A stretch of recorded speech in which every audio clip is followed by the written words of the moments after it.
That's good. Okay, Well, I don't want to go first if that's okay. No, you're not. You're down the back. Okay, let me tell you where you're It's actually after Patrick. So while he's putting his clothes back on, then you can. Okay. I'm really glad. I was a bit worried, when that you might be sort of signing on this evening and No, you'd be topless. So thank you. I am clothed, completely clothed. Okay. Enough said. Yeah. Let's not give it away. Hope it's not a Zoom filter, Patrick. Oh, Peda's in a car. Are you driving, Peda? This is the racy bit. Yeah, he's in and around. You see the seaside. So nice.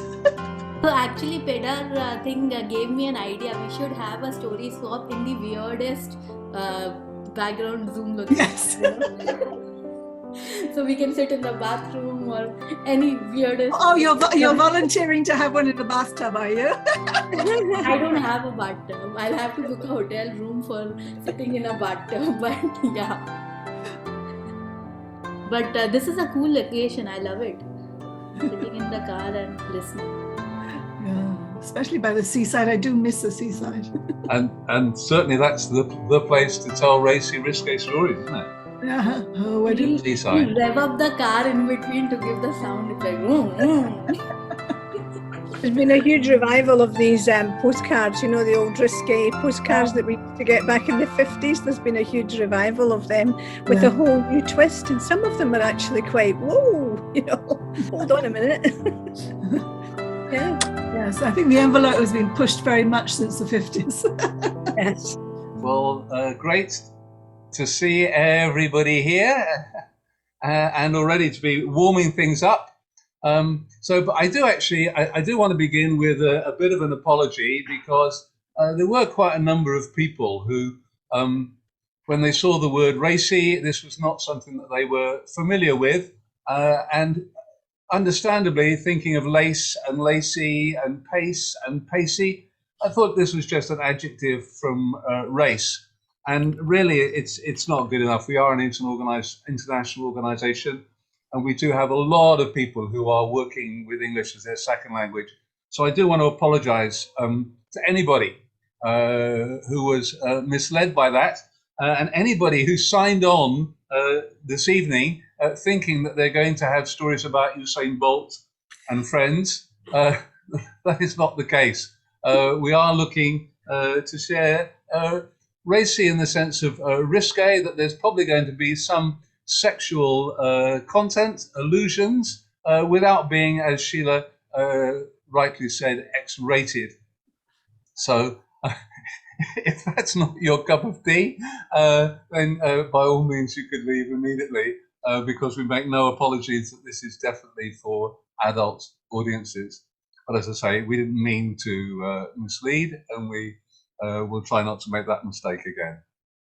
So it's wonderful to have a real mix of tellers, meeting some new people joining us for the first time today. I have to be careful not to say this evening, because I know for some people, including our first teller, it's actually very early morning. So Selina, it's great to have you back speaking to us from Montreal. Always great to be here. I hope you've had your coffee and you, yep. Oh, wow, that's a big cup. Very good. Why don't you get the ball rolling? Okay. Racy. If you look that word up, 4 little letters in the Oxford Dictionary, it will tell you that it means lively, entertaining, and sexually titillating. Now, with that in mind, let me tell you a story. I grew up in a house. It was 2 stories high. I lived there with my siblings and my parents. My bedroom was right next to my parents' door. And very often, if that door was closed, well, you were taught when you were really young that you needed to knock. And so, as I grew, I learned that if I knocked and that door was closed, I would hear an abrupt message, "Don't come in." That was my mom. And then the words to follow were always, I'm changing, or Dad's undressing. And then you simply told the door whatever information you needed to impart, and the door became the conduit for conversation. Now, my mom, she stayed up very late, 3, 4 o'clock in the morning. And it was my dad who was up in the morning to wake us up, make our breakfast, make our lunches, and make sure that we got off to school.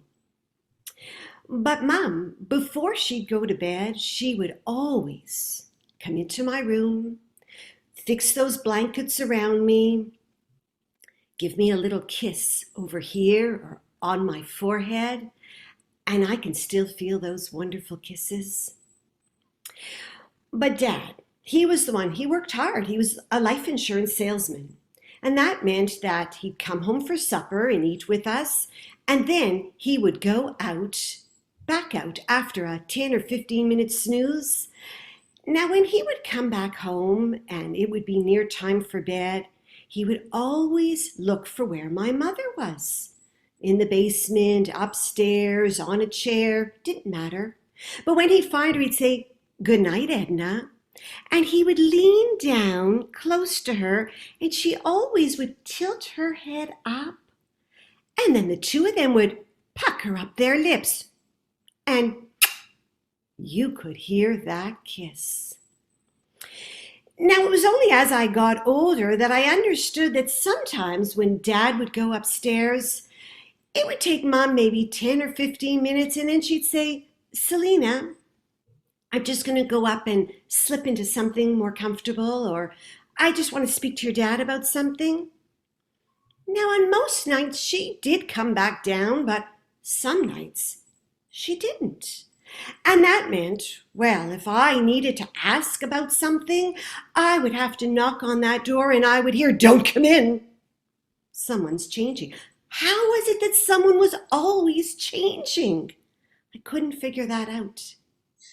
By the time I was a preteen, my sister, 6.5 years older, she sits me down on her bed and she says, "Has Mom told you, the sex story?" I look at her. I go, "You mean the birds and the bees?" Oh, she looks at me. She throws her head back in laughter, rolls her eyes and says, "Okay, kiddo, sit down. I'll fill you in on what Mom hasn't." And wow, what an eye-opener. But I know this information to be true because I get a little bit older and suddenly my mother is spending a lot of time in the powder room bathroom, which is just off the kitchen. Some days I knock, I say, "Mom, are you okay?" And she says, yeah, be out shortly." But now one day I'm in there and just doing my business, but I need a roll of toilet paper. So I open up the vanity and in there's a book. And I believe it to be a racy book because the title of it is, are you waiting for this one? The Happy Hooker. And I want to tell you, my mother knows nothing about knitting or crocheting. So what's this book all about? It's not Reader's Digest. I pick it up, I start to thumb through it, and before long it turns out that I'm spending a lot of time in that bathroom. But either Mom is a really fast reader or she's caught on to why I'm in there, because the book disappears. And I was only about a quarter of the way through. But one day I go on a hunt and I do find it, but it's in her bathroom, in her vanity. And that's the room we're not allowed in. So I guess I'd have to buy my own copy eventually. But the years pass. And now I am 18, winter's young. And I'm out one evening with my friends. I have the car. And it's about 10:30 and I want to stay out later. So I drive the car home, park it in the garage. It's a Friday night. I open the door towards the kitchen from the garage and the house is eerily and oddly quiet for our home.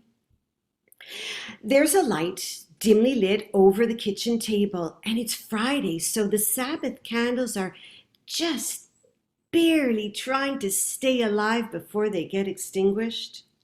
I call out, "Anybody home?" Not a sound. I go downstairs to the basement. Maybe they're watching a movie. No life down there. I come back up to the main floor and I'm thinking, well, they're not out because Mum's car was home. And I go upstairs to the bedrooms. And I'm greeted by a closed door. Their door. I knock. Not a sound. I knock again. Nothing. The hair on my back is starting to stand, and I'm thinking, were they abducted by aliens? Or worse, were they murdered by someone while I was out? I knocked again. And when I heard nothing, well, I was worried, I was concerned. I put my hand on the doorknob, and I ever so quietly turned it. I pushed that door open, and I only opened it about the width of my hand. And I glanced inside, and there was a light dimly lit on my dad's side of the bed, and I knew exactly why they or my mother had not said her mantra of "don't come in." You see, Mum was face down, prostrate over Dad. There were no blankets in sight, and Mum was in the buff. I could see her round, voluptuous buttocks. And my dad's head was on a pillow, and Dad doesn't even sleep with a pillow. This was a peep show and a horror show I did not need to see. I very quickly took that knob that was glued to my hand, and I retracted the door. And when it was closed, I stuttered, "Sorry, just going out, put the car in the garage, be back later." And I left that house. When I got into my friend's car, well, they looked and they noted that I was 50 shades of red. My evening passed, as I'm sure my parents did too. And I came home by 2:30 in the morning, came into the house, and there was Mum, sitting in the family room in the green rocking chair with her feet up on the ottoman. She was wearing her red velour housecoat, reading the newspaper, and I noticed she was looking very rejuvenated, glowing, peaceful, restful, almost like one of Hugh Hefner's playgirls at the mansion. I walked up closely to her and I whispered, "So sorry, Mum. I didn't mean to interrupt anything." My face was flush. She lowered that newspaper. She squinted her eyes. She stared at me and said, "What? Are you embarrassed? Do you not think your father and I have sex?" And to be perfectly honest, in my mind I was thinking, no, I never even gave it a thought. And then she had the nerve to say to me, "Did I not teach you to knock on a door and wait for an answer before entering?" And I looked at her and I stood up nice and tall and I said, "Actually, Mum, I did knock. And for the first time in my life, you did not shout out, 'Don't come in.'"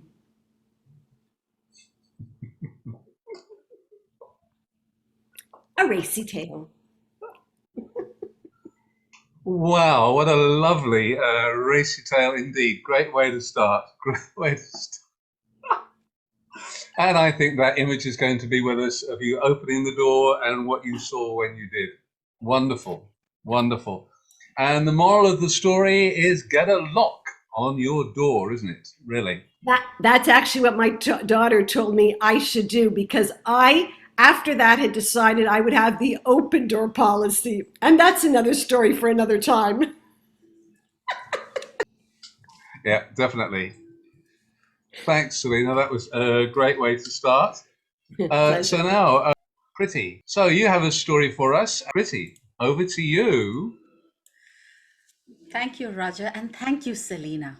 That was fabulous. I don't think we want to talk about it. I have a 13-year-old now, and whenever, I mean, she knows all of this, and whenever I tell her, so what do you think? You know, we don't do it. Mom, TMI, Mom, TMI, TMI.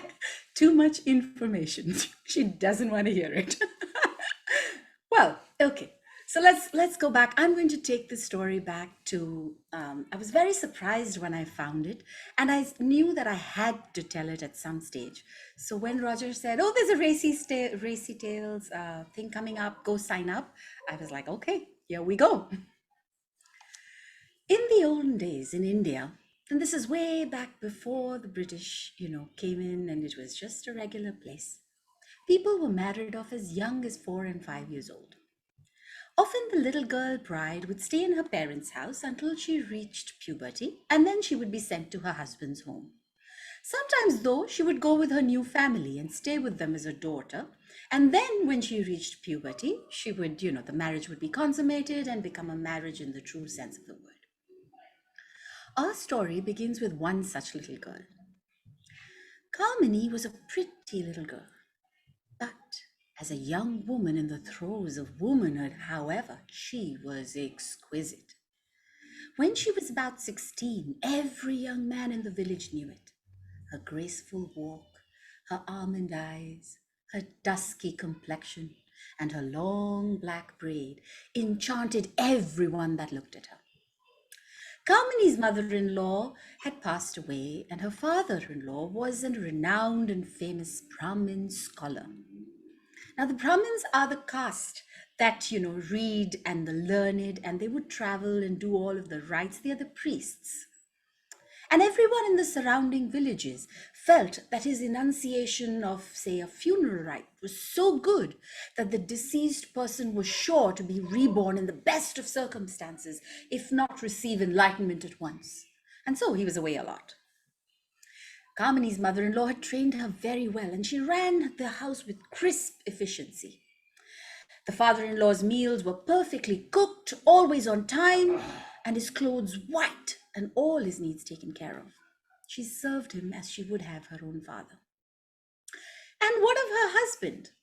Well, she hadn't seen him since she was 5, and all she could remember of him was this tall, gangly boy who blushed every time she looked at him. She had barely spoken to him, and he had run away. Not run away, he had been sent away to Benares to study, which is today modern-day Varanasi. It was that time a center of education and heritage, and it still is in Uttar Pradesh in northern India. And then word came, he was coming back. Carmini was very excited, for you see, Carmini was not the innocent she appeared. In the absence of the strict supervision of her mother-in-law and the presence of wonderful hormones, beautiful Carmini had blossomed into an aware, active woman with a string of lovers who hung on to every word and entertained her every whim. I hope he's good looking. I shall have to live with him now. Well, Gangadhar, that doesn't sound good looking, but he was. The only problem was he still blushed every time he looked at her. And now he took up residence in the veranda of their home, where he would sit all day, his nose in his books, barely registering Carmini. A young girl, she pouted, and she did everything she could to distract him, becoming a veritable goddess in his presence. She would bathe in the river and wear the sheerest of her saris. Now, the sari is a drape of cloth that Indian women wear, and trust me, they can be very, very sexy. She would walk past him, her anklets tinkling. She would let her sari slip when she served him his food. She would wear sweet-scented jasmine in her hair. She would allow her fingers to brush his when she served him his tea. But beyond a mumbled thanks, he never looked at her. Carmini was bored, very bored, and insulted, very insulted, and annoyed. Yes, I forgot annoyed. Very, very annoyed. Every single boy in the village lusted for one glance, and her dusty, fusty husband. Well, he might be the scholar, but she was the daughter of one of the smartest women in her village. So the next time her father-in-law was away, she took up an old sari blouse and went up to her husband. This has become very old. They say Belgaum has very good fabric. Would you sell this blouse and get me a new one? Gangadhar picked up the blouse and started off. And when he reached there, people laughed at him. No one would give him a new blouse. He walked through the streets hawking it. Who will take this blouse and give me a new one? Anyone? Anyone? And he went through many markets. Finally, he came to a fair. And there, he met 3 women who had come there. And they laughed when they saw his plight. They came up to him and said, "Come along, we'll get you a new blouse. Come with us." And one of them took him aside, wrapped him in one of the saris she had brought, and took him home. She reached her home and told her husband, "The seamstress is here. I'm just giving her my measurements, and I'll be right back."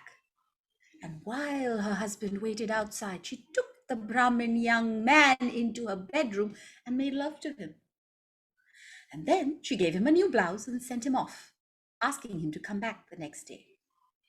She went to meet her 2 friends and bragged about what she had done. The second one said, "Is that all? That's nothing to brag about. Wait and see what I do."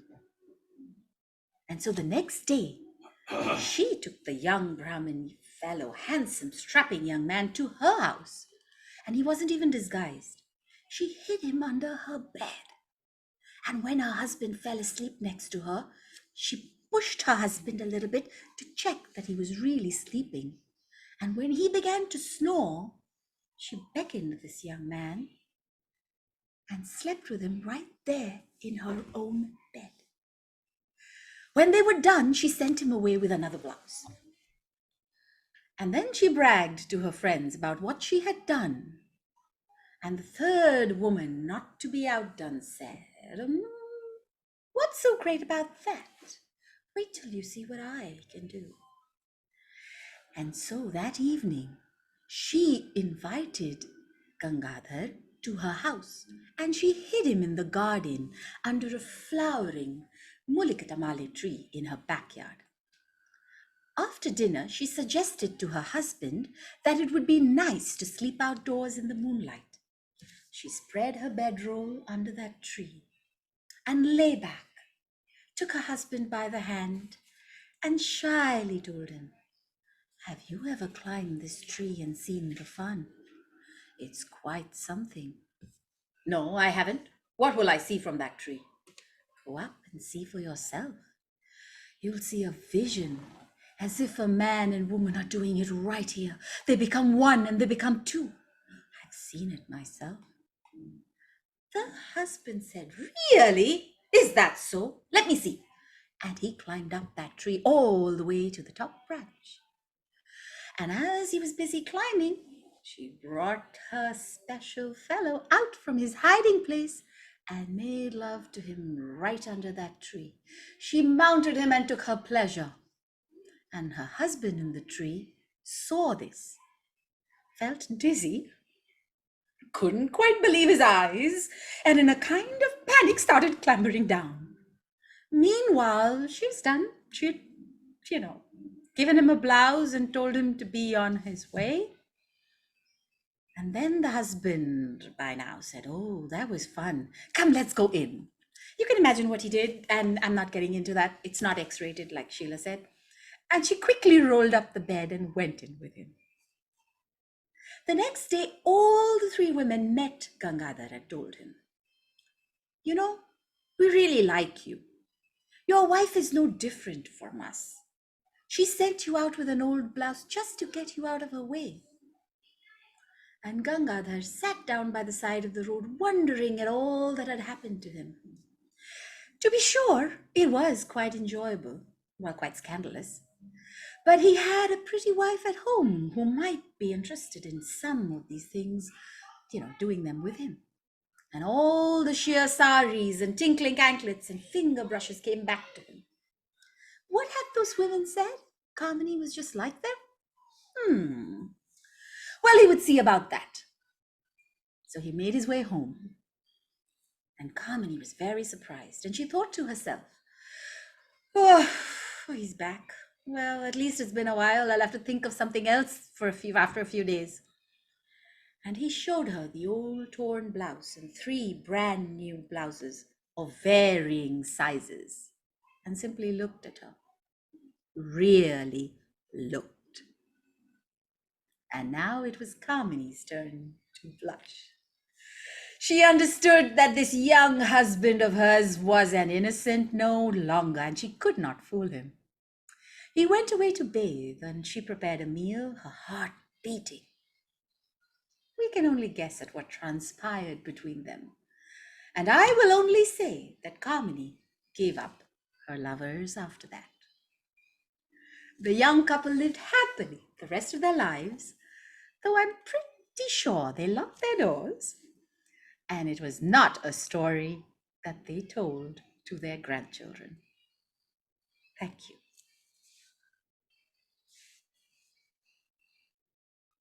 I love that story, Priti, and not what I was expecting at all. Things that go on in India.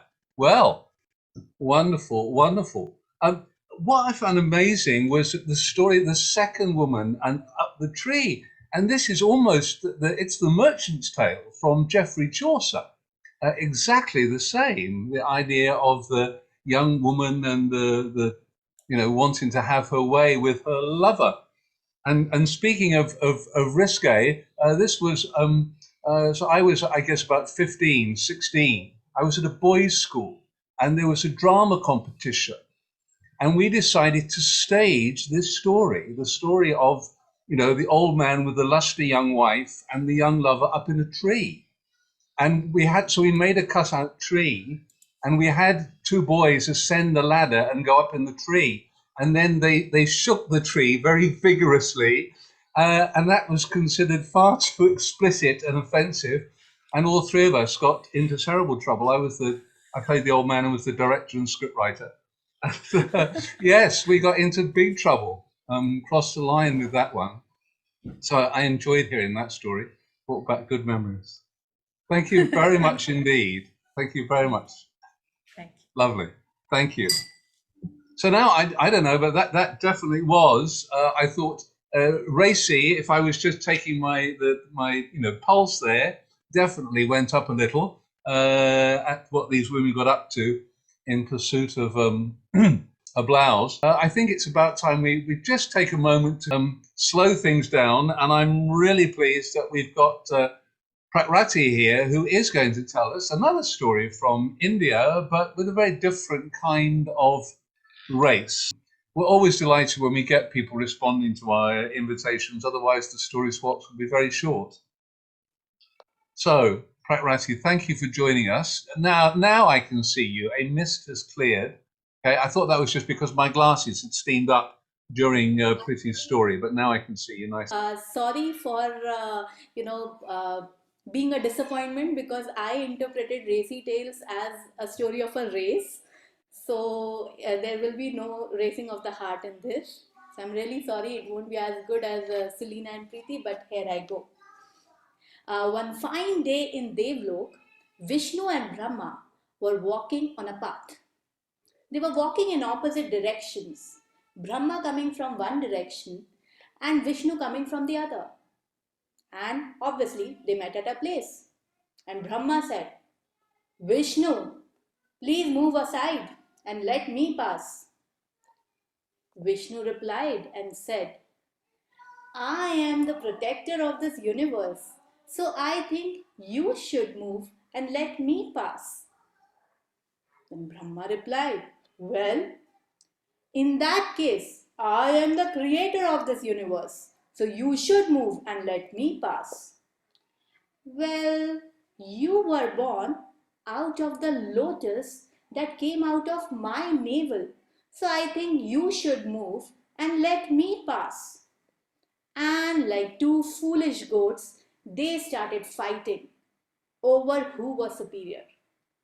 And the verbal argument led to physical war, and they started hurling arrows and weapons at each other. As Maya would have it, they wanted to kill each other. They were mad at each other, trying to prove who was superior. And they took out their deadliest weapons. Brahma, his Brahmastra, and Vishnu, his Pasupati Astra. And as they were just about to attack each other, suddenly there was a blinding light in between them. And a tall Shivalingam came out of the ground and rose up through the clouds. Both of them looked at it and at the same time said, well, whoever finds the end of this Shivalingam will be considered the most superior. And so Brahma sat on his swan and flew up into the clouds to find the top, while Vishnu turned himself into a boar and started digging further and further deep down.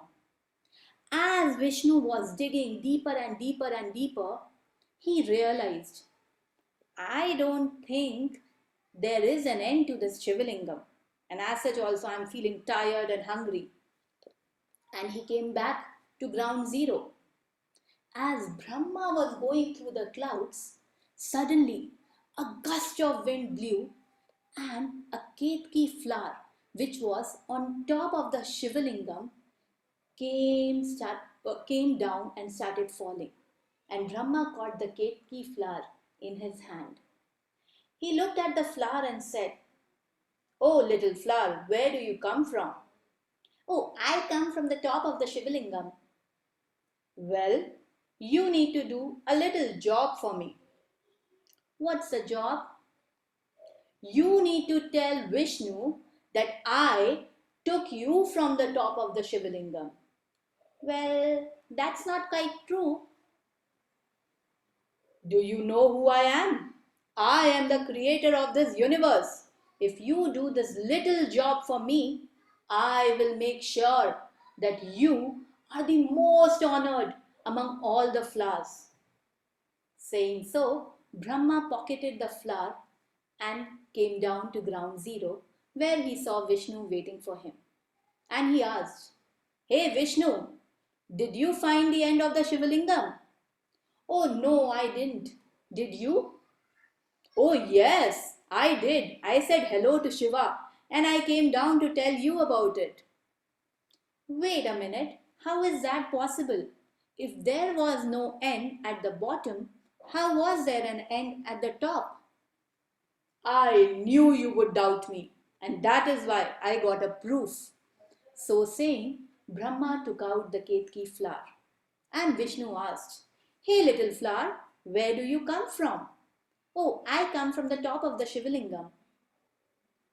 Wait a minute, did Brahma take you from the top of the Shivalingam? Ketki flower was shivering and trembling, but said, Yes.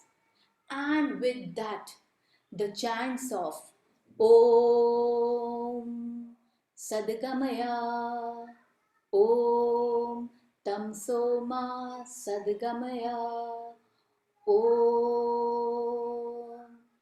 Jyotirgamaya, Om Tamsoma Jyotirgamaya, Om Mrityorma Amritam Gamaya. With these chants, suddenly the Shivalingam opened up and Shiva stepped out. And in anger he shouted, Brahma, you are a liar. How could you measure the limits of infinity? And with that, his third eye opened up and the Bhairava form came out, brandishing a sword. And just like that, he took the head of Brahma and slashed it off. As he was reaching for the other heads, Vishnu stopped and pleaded, Please, Lord, forgive him, as it is his first mistake. Very well, Shiva said. But Brahma, for this lie, You will not be worshipped anywhere on earth.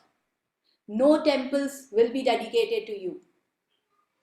And Vishnu, for you adhered to the truth, even though you also really wanted to be the most superior.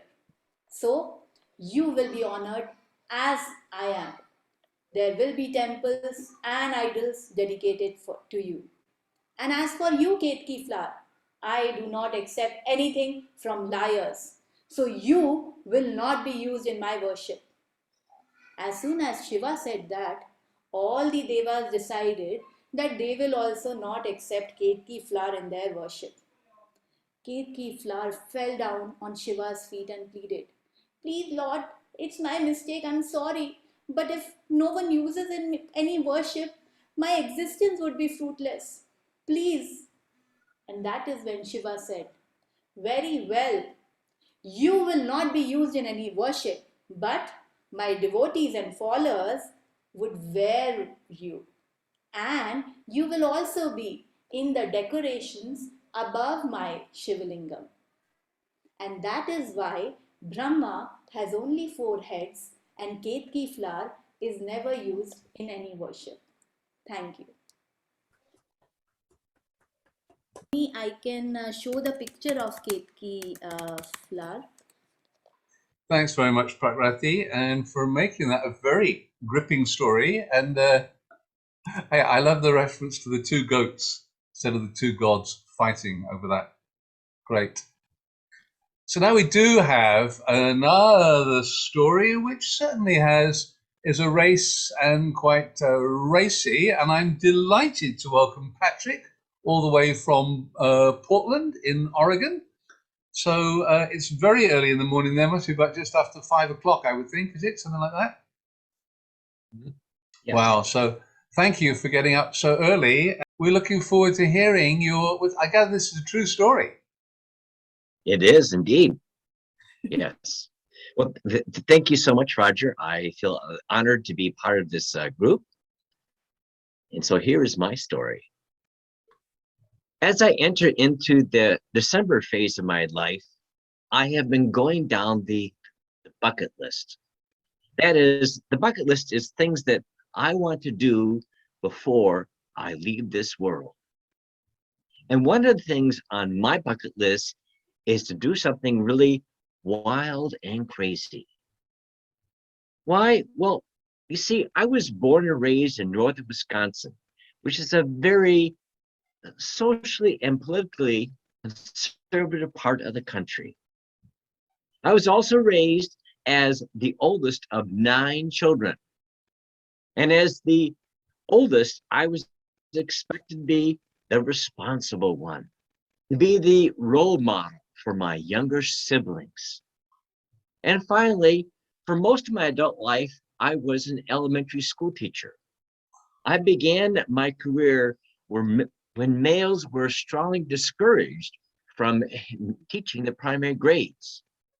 Not only did I have to be a professional inside the classroom, but in my personal life outside the classroom, I had to toe the line. Well, even though I'm retired, I really like this cycle.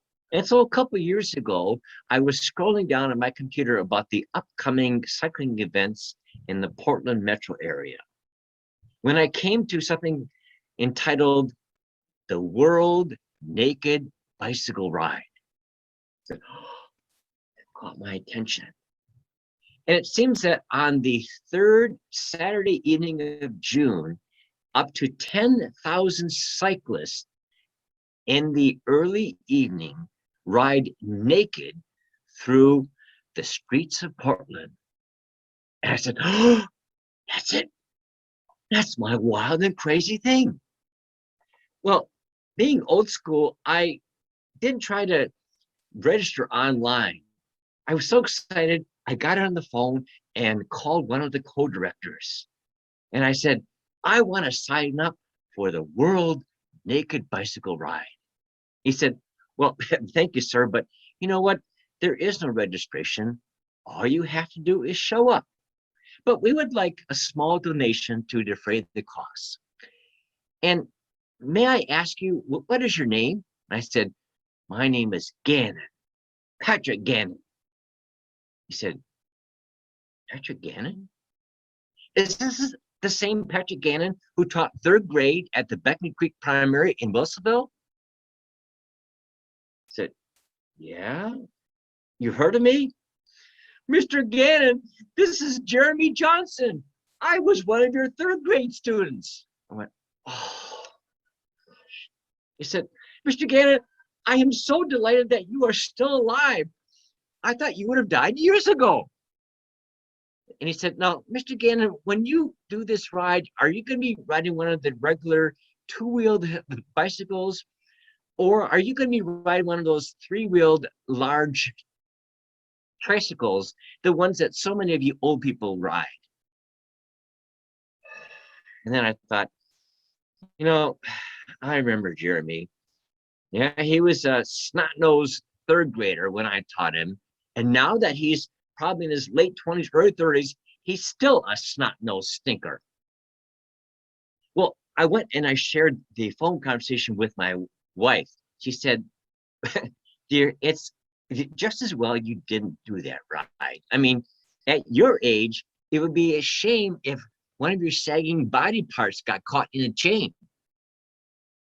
I said, wait a minute, dear. No, look, I'm of the Woodstock generation. I marched for civil rights. I walked for peace in Vietnam. And by golly, I'm going to cycle for nudity. He said, this I have to see. Well, about 2 weeks later, the big event was going to come. About 8 p.m., I mounted the bicycle on the bike rack, got all my cycling clothes on. My wife and I drove to the park where the event was to begin. Luckily, we found a parking spot not more than, say, 2 blocks from where the race was going to begin. And there was a sea of bicycles and naked bodies. And there were bands playing and people dancing and body painting going on. And so I unloaded the bicycle from the rack. I looked around, and then I removed my cycling jersey. I put on my helmet, went to my cycling shorts, and slowly pulled them down over my cycling shoes. And then looked around, and even though I was just clad in my shoes and helmet, no one seemed to matter, except my wife, who said, I should have married Robert when I had the chance. Well, one of the themes of this World Naked Bike Ride is Dare as You Dare. My wife noted that some of the women were wearing bikini bottoms and some of the men were wearing jock straps. She said, dear, shouldn't you consider putting on a 3rd article of clothing? I looked down and I said, I need to put on my cycling gloves. I wouldn't want to get blisters on my hands. And then, clad only in a helmet, cycling gloves, and cycling shoes, I was ready to ride. Well, we got into the long line of cyclists, and there's no starting gun. And when it got dark, finally, the line began to slowly move. As it came time for me to move, I put my leg over the bicycle and got on my saddle, and I suddenly realized that I was no longer wearing my cycling shorts, and some of my lower body parts didn't quite fit on the saddle like they usually do. Well, we got off. And it was very slow at first, maybe 3 to 4 miles an hour, and then we started to pick up. Well, in late June, in the evening, it was down to maybe 70 degrees, and you know, it was kind of chilly. And I started to get the goosebumps all over myself. And I realized that I needed to get behind a rather large guy. He had broad shoulders and broad cheeks. And I started to draft behind him. We came to a bottleneck in the street. And, you know, and even though this course is not advertised because, you know, they don't want to get a large amount of gawkers or protesters like the Franciscan nuns of perpetual motion. But there were, you know, lines 3 deep on either side, people clapping and cheering us on, and people with their cell phones taking the pictures and recording the videos. But when we came to the bottleneck, we had to stop. And I looked over to my right, and there was 2 young women smiling at me. One looked down at my midsection and said, "Whoa, major shrinkage." And I looked down and I said, "Hey, give me a break.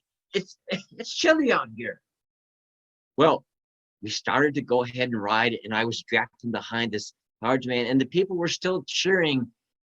And I realized that I was suddenly happy and free. And I could hear the theme song from the rock group Steppenwolf, "Born to be Wild." And, you know, as a recovering Irish Catholic, I realized that, you know, even though I was nude, I wasn't hurting anyone. To paraphrase the late George Carlin, riding naked through the streets of Portland was not going to corrupt my soul, curve my spine, or keep the country from winning the war on terror. No, I was fulfilling the bucket list. And as we rode through among all the cheers, I finally finished up, and there was my wife waiting for me at the car. She said, "Well, now I suppose you could cross off the wild and crazy thing from the bucket list." And I said, "No, dear, I decided to amend my bucket list. From now on, I'm going to do wild and crazy things." And that is the story of my bucket list adventure. I can imagine. Yeah. There's a reason why, you know, shorts are quite practical, really, aren't they? Yeah. You know, you've got to be careful. Got to be careful. Thank you. I love the idea of the Franciscan nuns of perpetual emotion. That was another great line. So thank you very much for celebrating bucket list. What's the next one on your list, Patrick?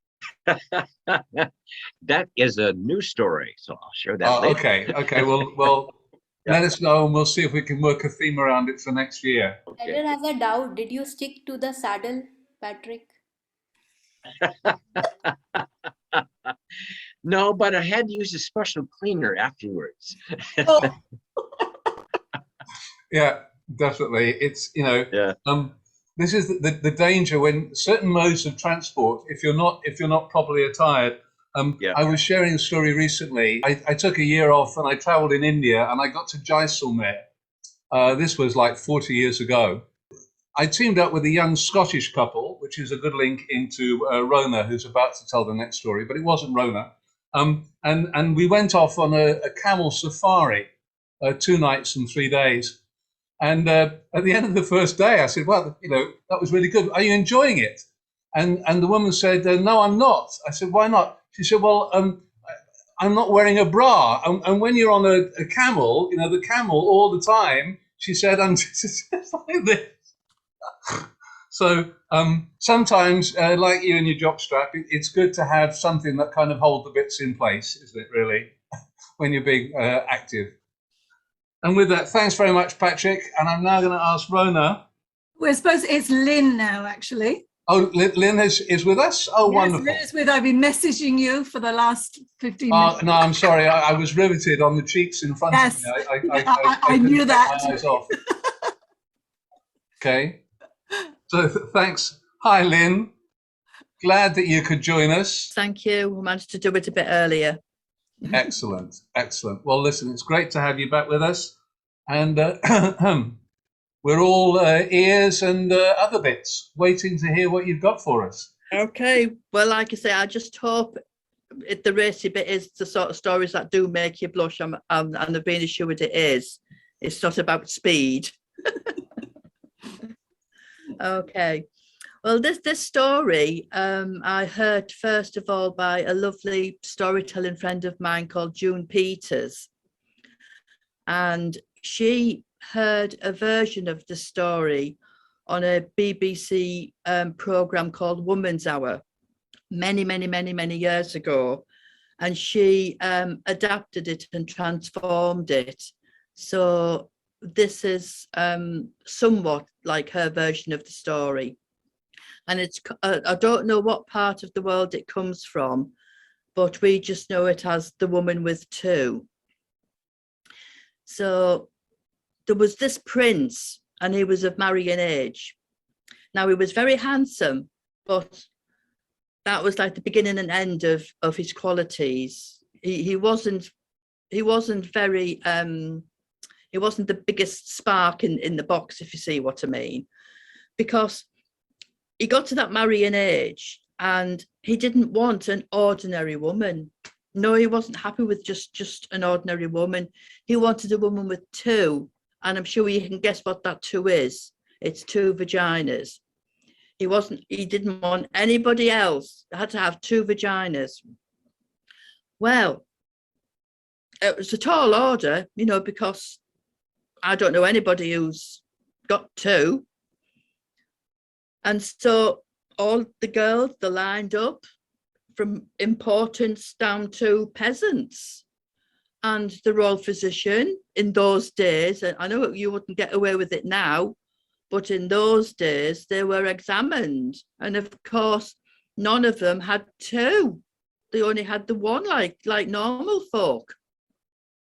Anyways, there was this young lass who was quite canny, and she thought, oh, I know what I can do to win his heart, because, like I say, she was very clever. She was also very pretty.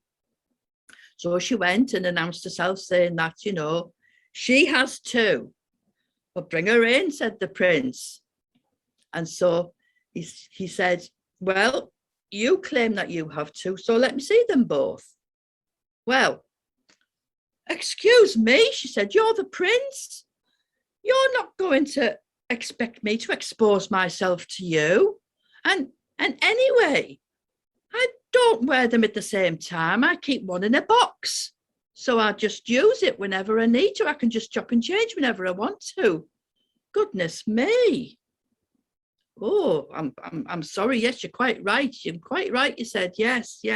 Well, I tell you what, if you do have two, can you bring the other one in to show me? I'll bring it in. Okay, so she went away. She got a box, and in it she put a small little bird, and she closed the box and locked it. She went back the next day and handed it to the prince. She said, it's in here. Well, can you open it up so I can see? No, you can't. For goodness sake, you're a prince. You can't just expect me to expose myself like that. But there is a little hole I will let you put your finger in and touch it. Well, he got a little bit excited with that.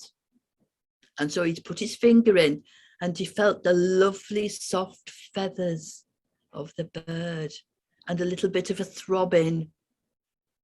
Oh, that got him excited, all right. And he said, hooray, I found somebody, the woman with two, hooray. And so they got married. They were quite happy. I mean, for ages, he forgot all about the second one. He was okay with the one she was already wearing. But after a while, the prince had to go to war. He had to look after his kingdom. And he said, oh dear, what am I going to do? I'm going to miss you so much, my dear one. Would you let me take the one in the box with me just to keep me company? So when I feel lonely, I can just think of you. Oh, of course you can, she said. but on no occasion must you open the box. You must never, ever open the box. Promise me. Okay. So the prince went off to war. And after a while, they were having their rest before the following day's battle, and he felt lonely. And he was thinking of his wife and how much he loved her and how much he missed her. And then he thought, oh, the box. The box, I've got the box close by me. She won't know, she's so far away, she won't know if I take a little peek.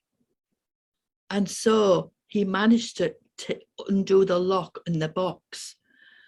It was night time, by the way. And he slowly opened the box, but as soon as the lid was wide open, it flew away.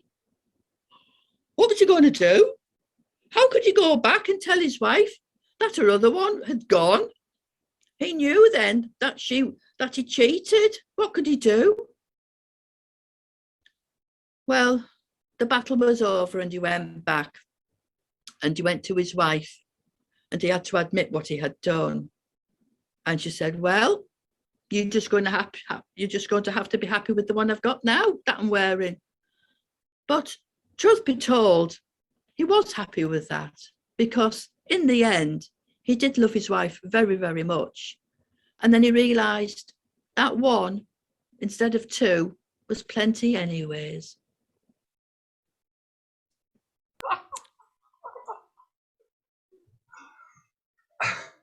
I have not heard that story before, Lynne. Thank you very much for sharing it. Yes, and I'm sure you are. Yeah, there's got to be something there about the benefits of one and not two. Very good, very good. Fantastic. Thank you, thanks, Lynne. Okay, thank you. Good story. I'm really glad you rushed back because we would have been the poorer for not hearing the story. Thank you. So okay, so Rona, yes, hi, and looking very respectable. That not, that almost like the vicar's wife, really. I can't believe that you're going to tell me a racy story. And I'm a bit worried about this now because all of the other stories have been so fabulous and so funny. And this isn't very funny. Oh, dear me. But I'm sure it'll... It's a bit racy. Just a bit. All right. Well, everybody, can you please make sure the doors are shut? Possibly locked. Okay. Absolutely. And gather round. And have a glass of cold water that you can pour over your head at the right moment. Okay, guys, let's go. Well, his name was Takiri, and he was a young Japanese fisherman. But he wasn't a fisherman of the ordinary sort because he didn't fish for fish. He actually dove deep down into the sea looking for sea urchins, and it was a dangerous job. And he was very good at it. So apart from being extremely handsome, extremely clever, and very successful, you can imagine that every girl in every village around wanted him to be her man. But unfortunately, they all missed out except for the lovely Hanira. And at this point in the story that I'm going to tell you, he and Hanira had been married for 4 years. Very, very much in love, still so much in love. And he was a very religious young man. Thankful, so thankful for everything that he had. And every day when he had finished work, that dangerous job that he did, he would go to the temple to give thanks. And one day, on the way to the temple, it was a bit later than usual. It was actually dusk. And as he approached the temple, he saw somebody coming towards him. And it was a young woman. Now that was very unusual because you didn't see young women out on their own. Then, back then, a few hundred years ago in Japan, it would have been unheard of. But there she was, walking towards him, quite purposeful. And there was an arch that you had to go through before you actually entered the temple itself. And he wasn't quite sure. He moved and he stopped, and then he wanted to wait to let her pass. She engineered this perfectly. She slowed down, and just as he went to step through the arch, she did too. And she turned and looked him straight in the eye. And that look held a very strong message, and it wasn't lost on Kiri. Those eyes, oh my, bright green, looked right at him, inviting. And then she walked on. She didn't turn around, but he did. And he looked and he thought, who is she? I've never seen her before. But then her walk was familiar. He had seen that walk before. This young woman now would have been about 17 or 18 years old, that's all. And he at 26. But he remembered this child, Una, because that's who she was, but she had suddenly developed into this incredible beauty. Not that his wife, Haniri, wasn't beautiful, because she was, but there was something about this young woman. He couldn't shake it off. He tried. He never went into the temple. Oh no, he could not dream of going into the temple with the thoughts that were going round his head right at that moment. He went home, totally discombobulated, and his wife thought he was ill. He couldn't sit, he wouldn't eat. What's wrong with you, my dear? Are you ill? Was there some danger? You didn't do well with the catch? No, he said, everything's fine. Just leave me be, I'm a bit tired. Normally, he would have stepped into the wooden bath that she had filled for him, only once she had disrobed him, of course. And then she would sing to him as she washed him. She always started at his shoulders, soaped his shoulders, and washed him all the way down. Used to love to tuck her hands under his buttocks and squidgy with the soap, and then put her hands through underneath, giggling and singing all the while. Not tonight. He went straight to bed. And he lay there, pretending to be asleep. So when Haniri eventually came in and joined him in the bed, it didn't take her long to fall asleep. And when she did, he climbed out of the bed, pulled on his clothes, and went to the temple. He went to the temple because he knew that she would be there. And she was. She had gone to the temple because she knew he would be there. As he approached, brazen as you like, she walked right up to him and took her hands in his, or took his hands in hers, and pulled him down onto the grass beside her. And they started to embrace immediately. The heat in his body was pulsating, and he couldn't help himself.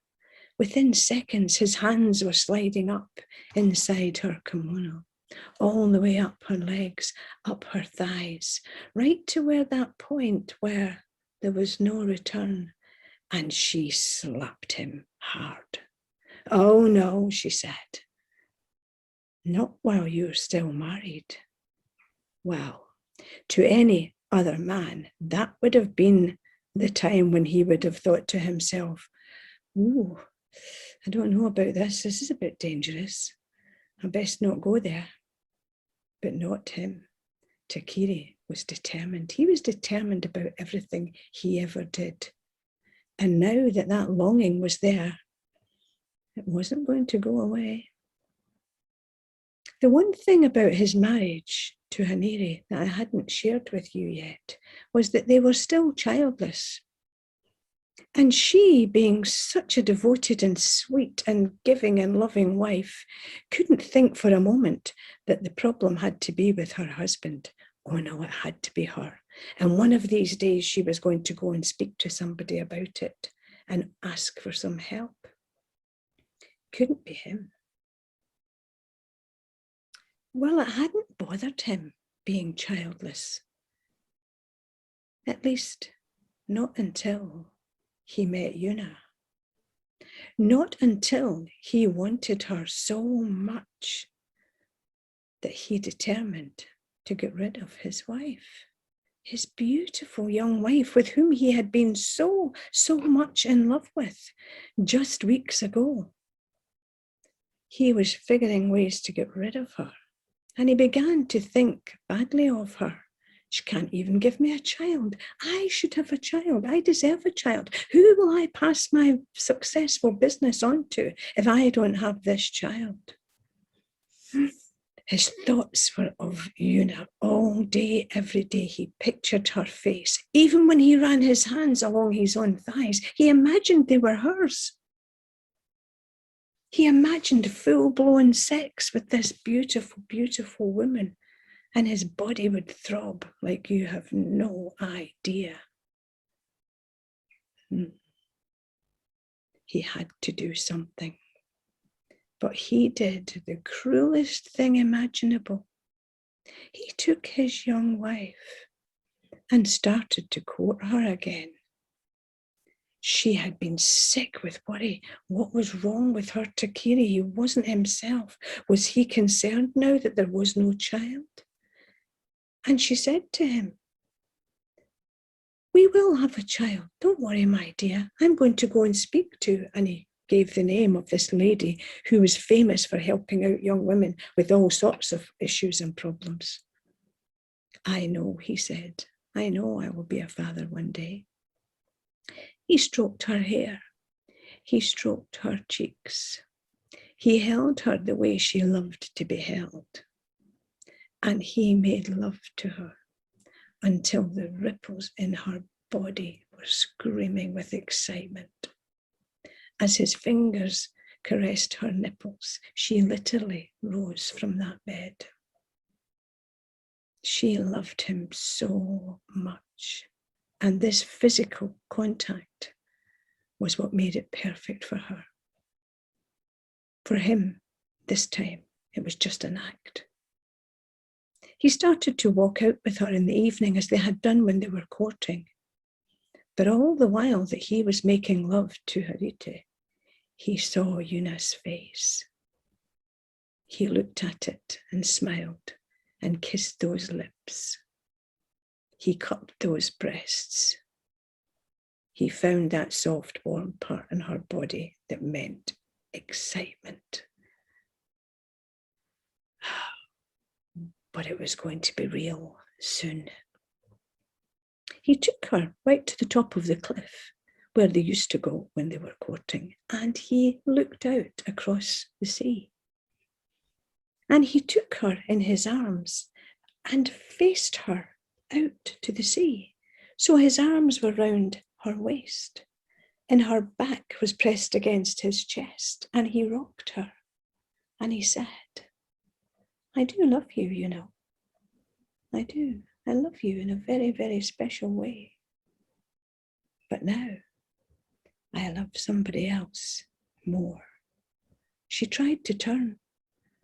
She couldn't believe it. The shock of these words would stay with her forever. Because his next words were, "So you have to go, because she won't have me until I don't have you." And he pushed his beautiful young wife over the cliff. The scream as she fell could be heard for miles. And he suddenly jumped back as if he'd got hold of himself and thought, "What have I done? What am I doing?" But what worried him wasn't what he had just done. What worried him was how the villagers would take it. "Oh, they won't believe me." Well, guess what? They didn't. When he ran down that hill, screaming, my wife, my beautiful wife, she has fallen. Come, please help me, come find her, help me to rescue her."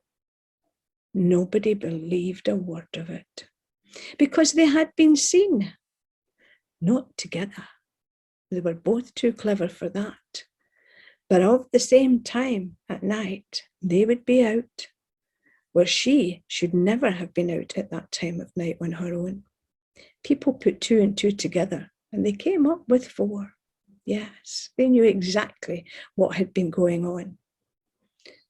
So a couple of days later, when beautiful Hariti's body had not been found, she'd been swept out to sea, he approached Una, and she went frantic. "No, you fool," she said. "Get away from me. Go away, go away. You can't do this now. There has to be some time pass." Well, he was beside himself. He had murdered his young wife to be with this woman, and now she didn't want him. Well, she did, but she wanted him as a plaything. She didn't want him as a husband. She had set her sights further than that. She had set her sights in the city for a man who was really rich. But she wanted him, just so she could say she'd had him. Well, it was a few months later when Takiri went about trying to convince the neighbours that he really had to take another wife. He didn't want to. He could never replace his beautiful Hariti. However, he needed help dealing with the produce when he brought it back, keeping his business going. He needed a young wife. And he said he was going to marry Una.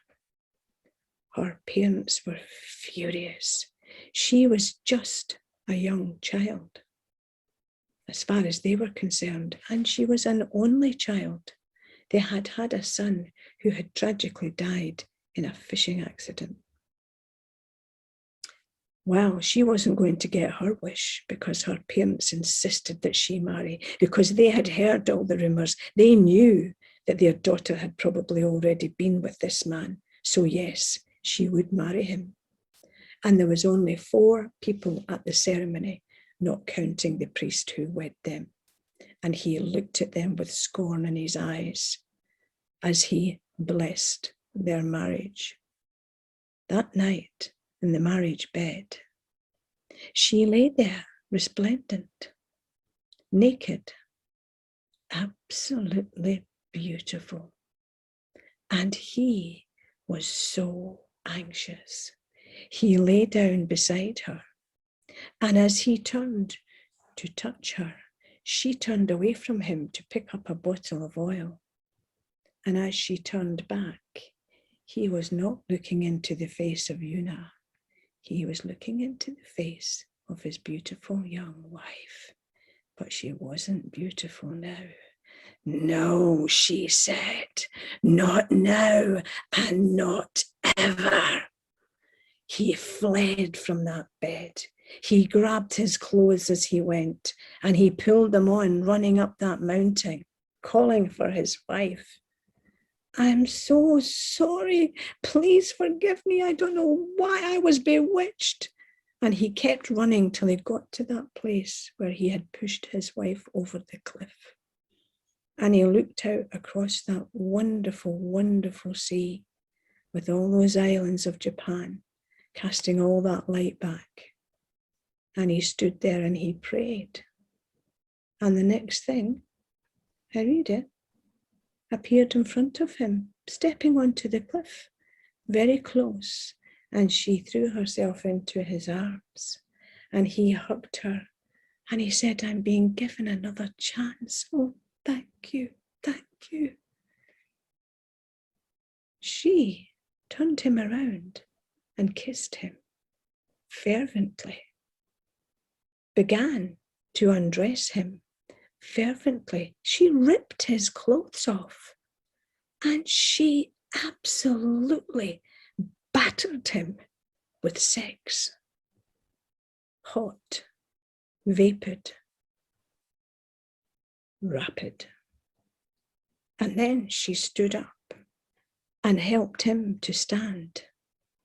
And this time she was looking out to sea and he was facing her.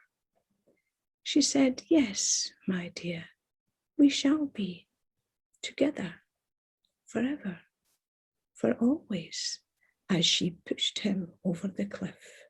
And as they fell, his scream could be heard for miles.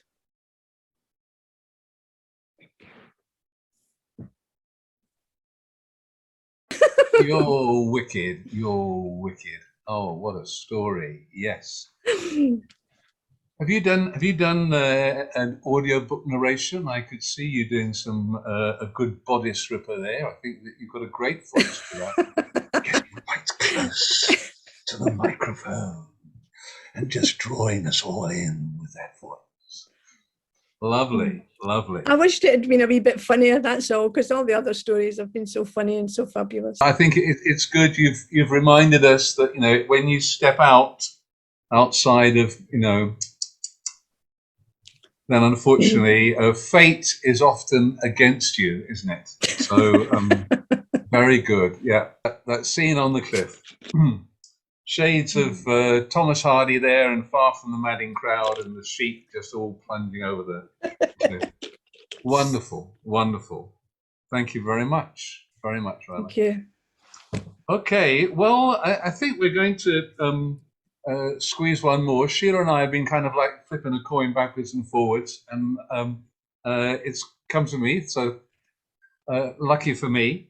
I also have a story to share, and I'm quite surprised it comes from the Panchatantra, which, you know, I've always thought was just a nice collection of, you know, furry animal stories, really. But gosh, it's 20 years ago, almost. And I did a production of it, staged it. Jiva was part of it. We had a couple of dancers and musicians. And this was a story that we included in the performance, but we dramatized it. But I'm just going to tell you the story. And it's about a young man, possibly a handsome young man. And one day he went and he bought himself a book of poetry. And when he brought it home, his father said, "Oh, what have you got there?" And the young man said, "Oh, Dad, it's a book of poetry." And his father said, "Really? Poetry? Let me have a look." And he took the book and he was shocked. He said, but this book, it's only written on one page.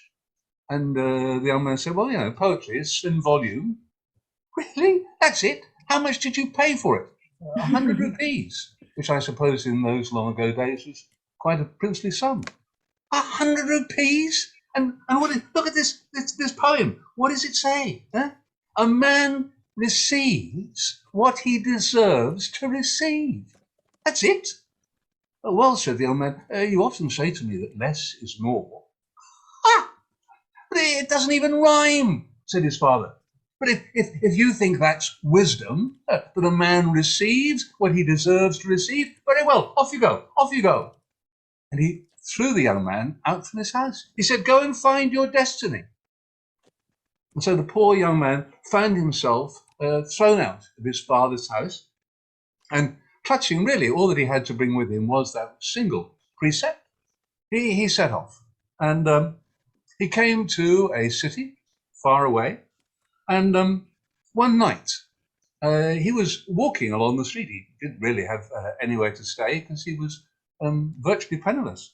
And as he was walking along this darkened street, passing the walls of a very pretty pink palace, he suddenly noticed hanging down there was a ladder made of woven leather, stretching up into the darkness. And the young man, being of a curious and a rather adventurous disposition, thought, well, what have I got to lose? And he began to climb up the ladder.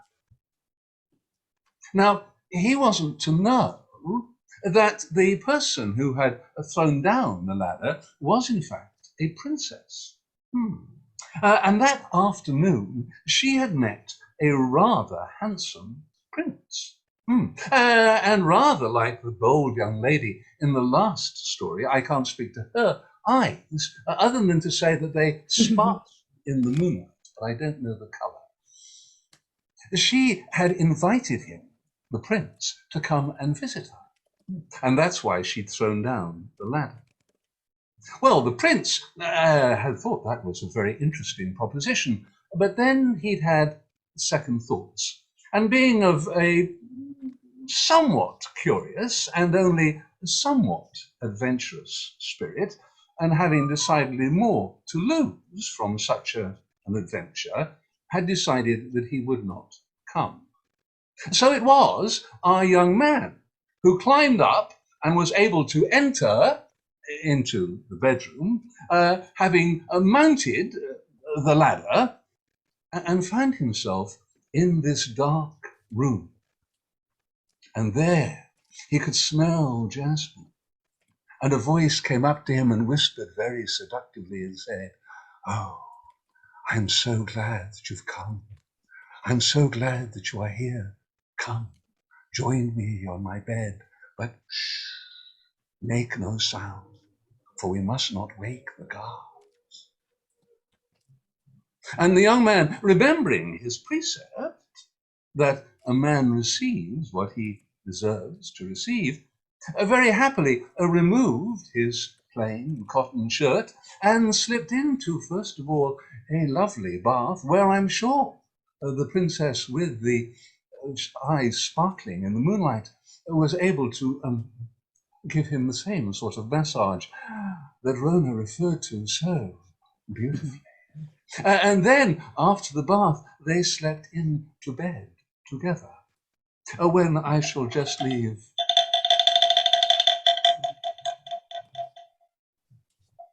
And when they were done, then the princess turned to the man in the darkness and said, Thank you so much, but tell me, why don't you speak to me? For now the guards are sure to be asleep, and we may converse."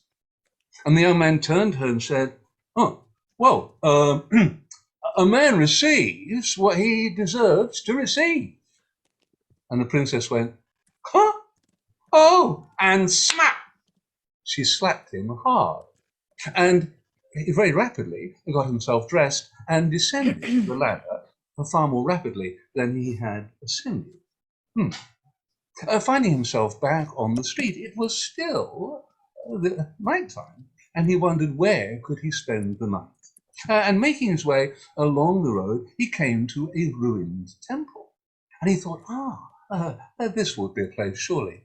And he made his way into the temple, and he was just about to lie down and make himself comfortable when the guard of the temple arrived and said, "Hey, what are you doing here?"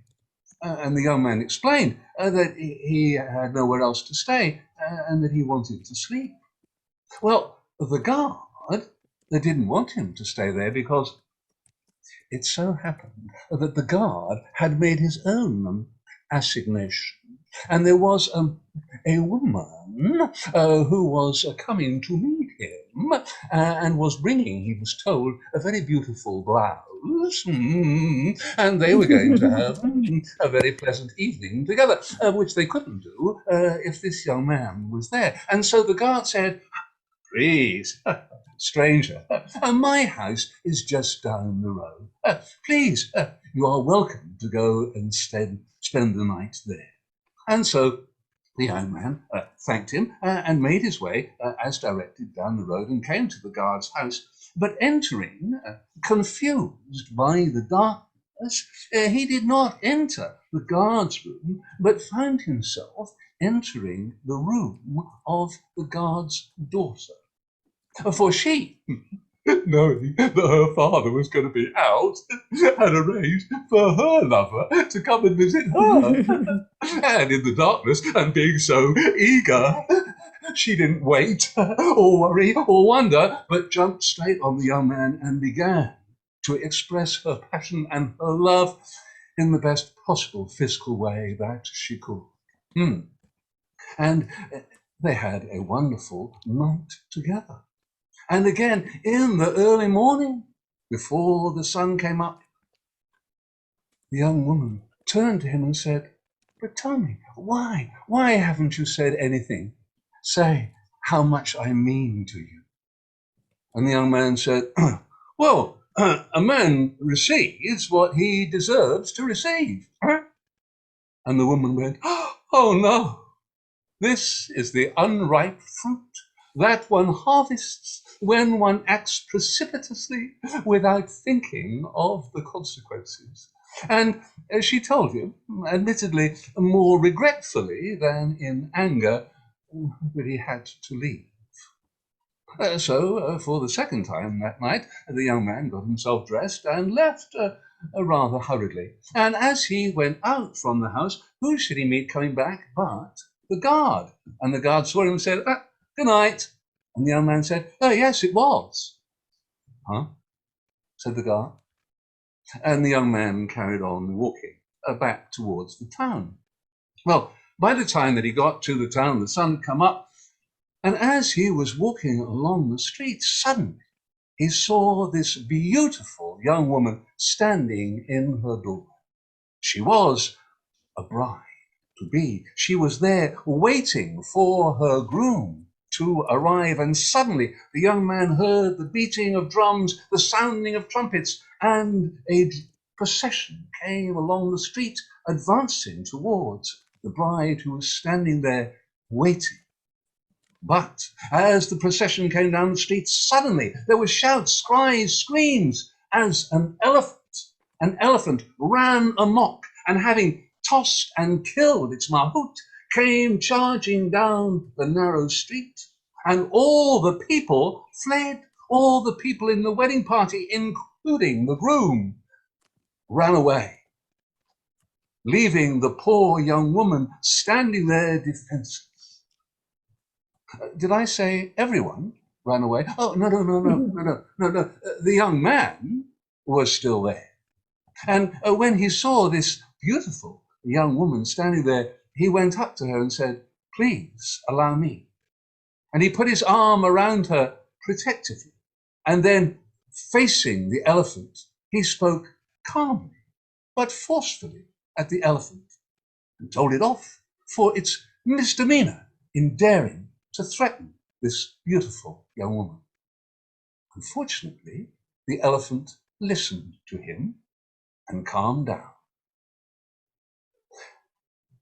At that moment, the people came back. The wedding party came out from whatever house they had hidden in whatever alleyway, and to their surprise, they saw that the bride-to-be was standing there, but was in the arms of another man.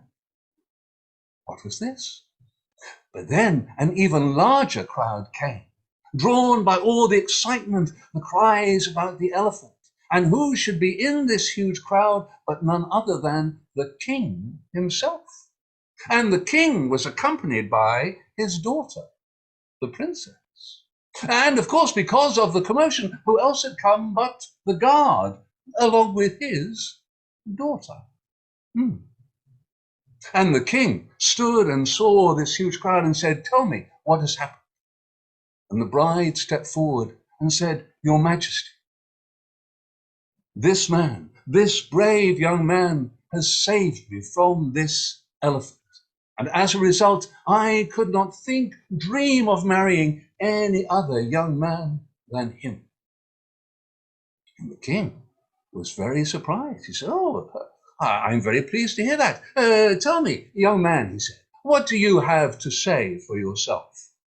And the young man scratched his head and he said, "Well, a man receives what he deserves to receive, eh?"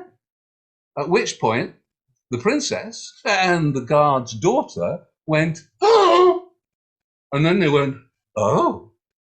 And they looked at the young man rather shyly and went, "Oh!" And the king was very surprised to see both his daughter and this other young lady turn bright red. And being curious, he asked them separately, one at a time, what had happened.